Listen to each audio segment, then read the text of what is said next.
Well, hi folks, July 23rd. God, summer's running on us fast. Trust everybody is fine and keeping ahead of that Wuhan waltz, the second edition, third edition. The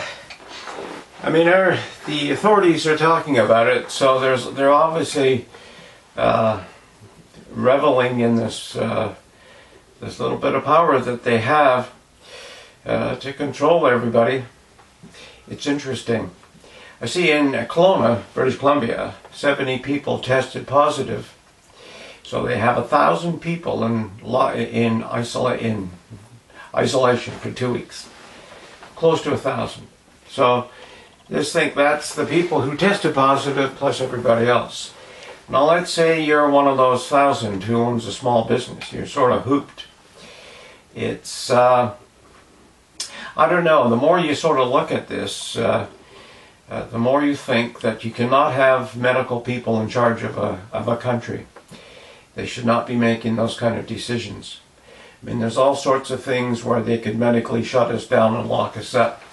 And I think Dr. Coleman out of the UK sort of says it best. They're just psychologically controlling us, getting us compliant, and getting us to be goofballs. And it's interesting in our federal government, when you look at that, you want to have respect for the office of the Prime Minister in your federal government. But sometimes it's difficult. I was watching the Finance Committee investigation into the We organization kerfuffle. And if you're in Canada, you're probably already familiar with it. If not, just look at the We scandal, Canada, and you'll find a lot of news coverage and coverage about it. And the rest of it is the Liberals have kicked out $900 million in a grant to pay students $5,000 for spending the summer volunteering. Which I suppose in essence isn't bad, but it's an oxymoron. You don't usually get paid for volunteering, do you? But it was to help students with their expenses, and who can be against that if they're going to university and they qualify. I mean, you shouldn't go to a university and flunk out with your $5,000, but I have no problem paying for Canadian citizens who are wanting to get a better education and helping them with that. But they have to meet certain bars, certain standards. You just don't show up and collect your money.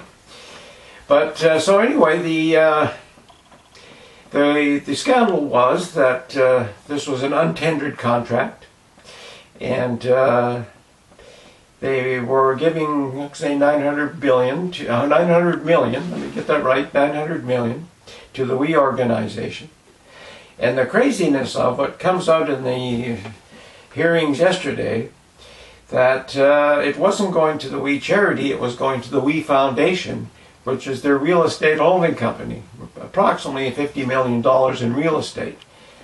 And for looking after this program, they were getting 42 million or something as well.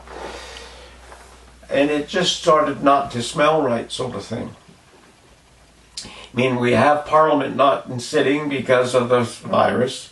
Everybody's out at the Wuhan waltz. They're not working, and so they slipped this into the mix.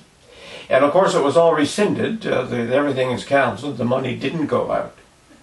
So they started checking into this.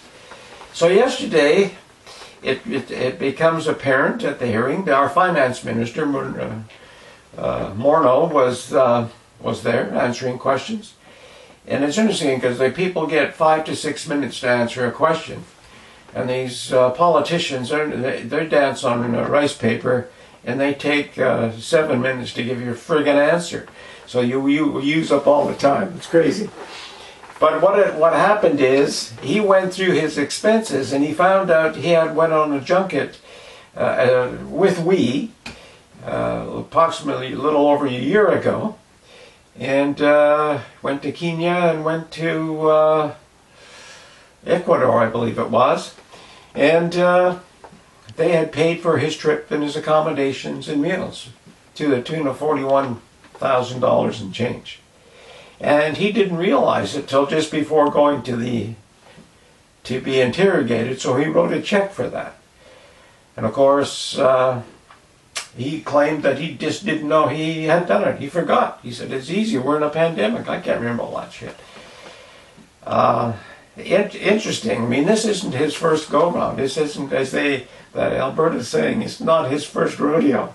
He was called by the Ethics Commission for not acknowledging that he owned a villa in France and had kept that off his records.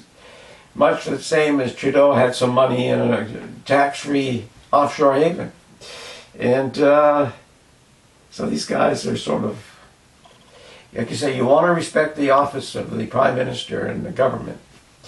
But when they do things like that, you know, if it's two junior cabinet ministers, two junior parliamentarians, they don't hold any positions. And they do something like that. Maybe you say, well, they're brand new, they didn't know, nobody told them. But Trudeau is the Prime Minister. Morneau is the Finance Minister. Two key people of the government. And if they're doing crap like that, I mean, how in the hell do you have confidence in them running the country? And for the glib answers they give, the way they just sort of say, well, it's nothing, believe what I said. It's interesting, along with that vein, there's an author in Canada by the name of Ezra Levant.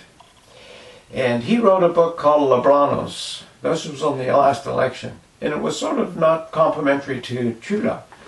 Of course, the Liberals didn't like that, so the RCMP actually went down to see the author. Why are you writing a book about the Prime Minister, or the fellow who's running for politics? Think about that. I'll put a link to the interview. He sort of taped one of his interviews. And you can see for yourself. Because he's got another book out called, it's getting ready for its launch, The China Virus. And here's the Chinese government is lobbying the Canadian government to have this book banned. And think about that for a moment. Now, if the government does go along with what China is asking, we're just totally more undone than I thought we were. I mean, you got to tell the Chinese government to bugger off. This isn't China. You don't censor authors. If you don't like the story, well, just sort of straighten up what the CCP is doing. Not a problem. Just get the hell out of here. I mean, we don't ban books. Just in China, you ban everybody. We don't do that here. But they are looking at it. So let's see what happens with this one. You can check that on the news as well. So as always, we'll put the links in the description section. I'm going to put a link in this RCMP investigating Ezra Levant.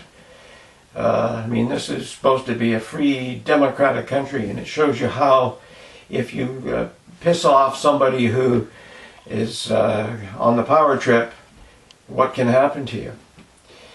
Just about interrupting your life by being investigated is sort of a sham.